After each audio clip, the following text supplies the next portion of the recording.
ඔයාලගේ කලින් තිබ්බ වාහනේට 2022 ලියාපදිංචි කරපු ෆෝන් නම්බරේ මේ වෙනකොටත් අස්ථානගත වෙලා නම් එහෙම නැත්නම් කැන්සල් වෙලා ඔයා එහෙම නැත්නම් වෙන සිම් එකක් පාවිච්චි කරනවා නම් කොහොමද ඔයාගේ ළඟ තියෙන පරණ වාහනේටම අර කලින් ලියාපදිංචි කරපු සිම් එකේ ඒ නම්බර එක අයින් කරලා ඒ ඔයාගේ තියෙන වාහනේට අලුත් සිම් එකක් කොහොමද ඇඩ් කරන්න කියන විදිය තමයි මේ වීඩියෝ එකෙන් මම අද කතා කරන්නේ.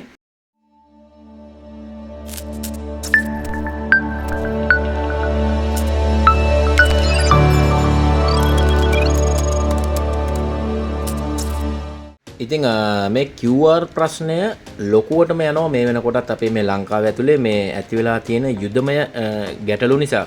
ඉතින් ලංකාව මේ වෙනකොට දැඩි ඉන්ධන වශයෙන් ලොකු බලපෑමකට ලක් වෙලා තියෙනවා. ඉතින් අපේ ලංකාව දුප්පත් රටක් විදියට. ඉතින් මෙන්න මේක අපි निराකරණය කරගමු. ගොඩක් කට්ටිය මගෙන් අහලා තිබුණා. ඇත්තටම මම මේක වීඩියෝ එකකින් අරන් එන්නම හිටියේ. ඉතින් මේ වෙනකොටත් මම කෙටියෙන් කියන්නම්. එතකොට ඔයාලට මේක පැහැදිලිවම තේරෙනවා. ඔයාලගේ කලින් තිබ්බ වාහනේට 2022 ලියාපදිංචි කරපු ෆෝන් නම්බරේ මේ වෙනකොටත් අස්ථානගත වෙලා නම් එහෙම නැත්නම් කැන්සල් වෙලා ඔයා එහෙම නැත්නම් වෙන සිම් එකක් පාවිච්චි කරනවා නම් කොහොමද ඔයාගේ ළඟ තියෙන පරණ වාහනේටම අර කලින් ලියාපදිංචි කරපු සිම් එකේ ඒ නම්බර එක අයින් කරලා ඒ ඔයාගේ තියෙන වාහනේට අලුත් සිම් එකක් කොහොමද ඇඩ් කරන්න කියන විදිය තමයි මේ වීඩියෝ එකෙන් මම අද කතා කරන්නේ. ඉතින් ඔයාට මම කියන්නම් කරන විදිය. ඉතින් අන්නේ ආකාරයට තමයි ඔයාගේ වාහනය කලින් ලියාපදිංචි වෙලා තිබුණු ඒ පරණ ෆෝන් අංකය දැන් අස්ථානගත වෙලා නම් එහෙම නැත්නම් ක්‍රියාවිරහිත වෙලා නම් ඒ ආකාරයට මැසේජ් එකක් හරහා සිස්ටම් එකෙන් ඩිලීට් කරගන්නේ. ඔයා දැක්ක මම ඒ කරපු විදිය. ඉතින් දැනටමත් මේක මම කරලා තියෙන නිසා මම අලුත් විදියට මේ වෙබ්සයිට් එකට ගිහලා ලියාපදිංචි වෙලා තියෙන්නේ. ඉතින් එතනින් එහා මට වීඩියෝ එක පෙන්වන්න විදියක් නැත්තේ ඔයාලට. ඒකයි මොකද ඒක මම මේ වීඩියෝ එක ගේන්න කලින් මම මේක සාම්පල් එකක් විදියට මගේ වාහනේ මගේ අතුරු පැදිය ලියාපදිංචි වෙලා තිබුණ කලින් මගේ තාත්තගේ ෆෝන් නම්බරේට. ඉතින් ඒක මම ඩිලීට් කරගන්න උත්සාහ කළා. ඒ විදියට මම කරලා ඩිලීට් කරගත්ත සිස්ටම් එකෙන් විනාඩි 15ක් 20ක් වගේ යනකොට ඒක සිස්ටම් එකෙන් අයින් වෙලා තිබුණා. මම ඊට පස්සේ අර අපි කවුරුත් දන්න මෙන්න මේ අපේ මේ වෙබ්සයිට් එකට ගිහිල්ලා ඉවර වෙලා මේ vehicle registration කියන කැටගරි එක තමයි මම තෝරගත්තේ. තෝරගෙන ඉවරලා මම ඒ ආකාරයට විස්තර ටික දුන්නා. ඉතින් ඔයාලා මේ vehicle login කියන එකට ටච් කරන්න එපා. මොකද ඒ ෆෝන් නම්බරේ අපි ළඟ නැහැ. දැන් මේක තියෙන්නේ සම්පූර්ණම සිස්ටම් එකෙන් ඔයාගේ වාහනේ තිබ්බ නම්බර් ප්ලේට් එකේ විස්තර සහ ඔයාගේ ඒ ෆෝන් නම්බර එක අයින් වෙලා තියෙන්නේ. ඉතින් අලුත් වාහනයක් විදිහට තමයි මේක දැන් ලියාපදිංචි කරගන්න සූදානම් වෙන්නේ. ඉතින් ඔයාට පුළුවන් මෙතන මේ මාධ්‍ය තෝරගන්න. ඉංග්‍රීසි තියෙනවා, සිංහල, තමිල් තියෙනවා. ඉතින් ඔයාට තේරෙන මාධ්‍ය සිලෙක්ට් කරගන්න පුළුවන්. ඉතින් මෙන්න මේ විදිහට ඉංග්‍රීසි එකෙන් මම සිලෙක්ට් කරගන්නවා. ඊට පස්සේ තියෙන්නේ අර සුපුරුදු පරිදි මම වීඩියෝ එකක් ගෙනල්ලා තියෙනවා මේක අලුතෙන් QR එකක් ගන්න එක්කෙනෙක්ට කොහොමද හදන්නේ කියලා. ඉතින් ඒකත් මේ වීඩියෝ එක මම ඩිස්ක්‍රිප්ෂන් එකේ දාන්නම්.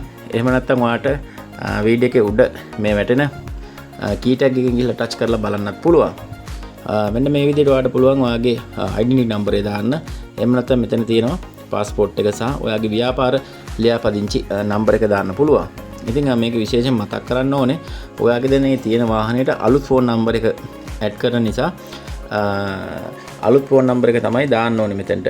අනිත් කාරණාව තමයි ඔයාලට මතක් කරන්න ඕනේ උදාහරණයක් විදියට ඔයා ළඟ වාහන 3ක් තියෙනවා නම් එකම ඩෙන්ටිටි එකට සහ එකම ෆෝන් නම්බර එකට මේක ඇඩ් කරන්න බෑ.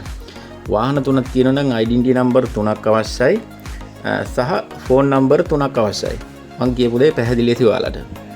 ඉතින් එක වාහන 3කට ඩෙන්ටිටි 3යි ෆෝන් නම්බර් 3යි. හරිද? දැන් ඔයාගේ මේ පරණ වාහනේට අලුත් නම්බරය ඇඩ් කරගන්න ඕන නම් මෙන්න මෙතන අලුතෙන්ම ලියාපදිංචි වෙන්න ඔයාගේ ඩෙන්ටිටි නම්බරේ එහෙම නැත්නම් පාස්පෝර්ට් නම්බරේ එහෙම නැත්නම් බිස්නස් ව්‍යාපාර නම්බරේ දාලා. ඉතින් ඔයාගේ අලුත් ෆෝන් නම්බරය ඇඩ් කරලා OTP එක මෙතන යවලා මෙතනට ගෙන්නගෙන ටයිප් කරලා ඔයාගේ ඩෙන්ටිටි එකේ තියෙන විදිහට නම ඒ වගේම ලාස්ට් නේම් එක ඔයාගේ ID එකේ තියෙන විදිහට මෙතන ඇඩ්‍රස් එක ටයිප් කරලා next දුන්නාම එතන එහා පැත්තේ තියෙනවා වාහනයේ chassis නම්බර එක, වාහනයේ අංකය. හරිද? එතකොට වාහන වර්ගය, එතකොට වාහනේ ෆුවල් වර්ගය, ඩීසල්ද පෙට්‍රල්ද කියලා. ඒ කළා යට මෙතන පොඩි ටික් එකක් තියෙනවා. ටික් එක දාන්න ඕනේ. ටික් එක දාලා ලියාපදිංචි වෙන්න කියන තැන ලියාපදිංචි වුණාම හරි ලකුණක් වැටලා ඔයාට QR එක ඩිස්ප්ලේ එකේ ඒ විදිහට ඩිස්ප්ලේ වෙනවා. ඉතින් ඔන්න ඔය විදිහට තමයි මේක ලේසියෙන් කරගන්නේ. ඉතින් මේ වීඩියෝ එක තව කෙනෙක්ට බලන්න අනිවාර්යෙන් ෂෙයා කරන්න. ඒ වගේම ඔයාට කරගන්න බැරුණා නම් මේකට මට පල්ලෙන් කමෙන්ට් එකක් දාන්න. තාක්ෂණික දේවල් දැනගන්න නම් අනිවාර්යෙන් SL Mobile Knowledge YouTube channel එක subscribe කරලා එකතු වෙලා ඉන්න. ඉතින් මේ වගේ අලුත් වීඩියෝ ඉස්සරහට මම අරගෙන එනවා. එහෙනම් හැමෝටම ජය වේවා.